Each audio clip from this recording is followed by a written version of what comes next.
l'inspiration pour Calumet, je pense qu'elle vient de plein d'endroits différents. Je pense qu'elle remonte déjà dans mon enfance parce que j'étais particulièrement sensible aux livres pour enfants, aux BD, aux films d'animation. Donc d'abord ça vient de là et puis ensuite de tous les apports que j'ai pu avoir, conscients ou inconscients, d'artistes, de références que j'ai vues, ce genre de choses. Et puis ensuite, moi ce que j'ai vraiment essayé de faire avec ce personnage, c'est de le rendre humain mais en le gardant écureuil. Dans le sens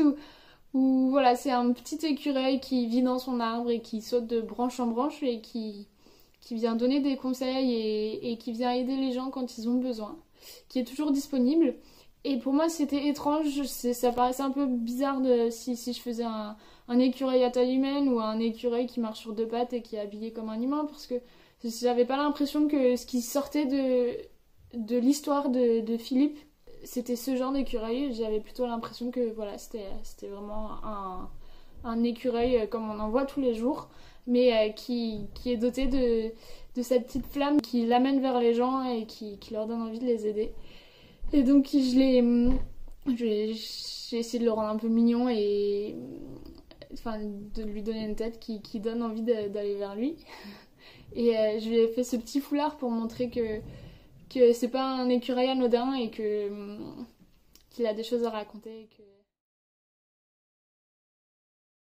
Pour moi, Calumet, c'est vraiment un projet dans lequel j'ai toutes mes libertés, et ça c'est grâce à Sophie, mon éditrice, et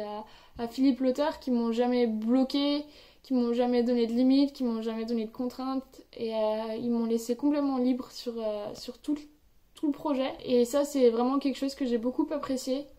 parce que ça m'a vraiment permis de créer les images dont j'avais envie et de rentrer dans mes dessins et d'essayer au mieux de leur donner des émotions et de leur faire raconter une histoire.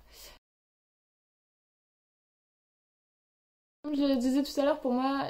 cette série d'histoires sur Calumet, l'écureuil, c'est vraiment un champ d'exploration. C'est un endroit où je peux me challenger, où je peux essayer de partir à la recherche de ce que je peux faire et même me surprendre parce que quand je débute le projet, je me dis oula,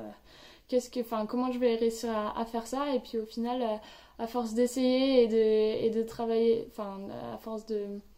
construire mes images, j'arrive à un résultat dont je suis plutôt satisfaite. Donc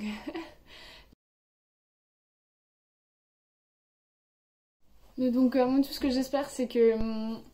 mes dessins en parlent à ses lecteurs, quel que soit l'âge, que ceux qui savent pas encore lire arrivent à apprécier les dessins et à comprendre plus ou moins l'histoire à travers juste les images, et que les plus grands arrivent à s'identifier dans les personnages et dans les émotions qu'ils essayent de transmettre. Ils s'affirment dans leur petite personne d'enfants de moins de 10 ans.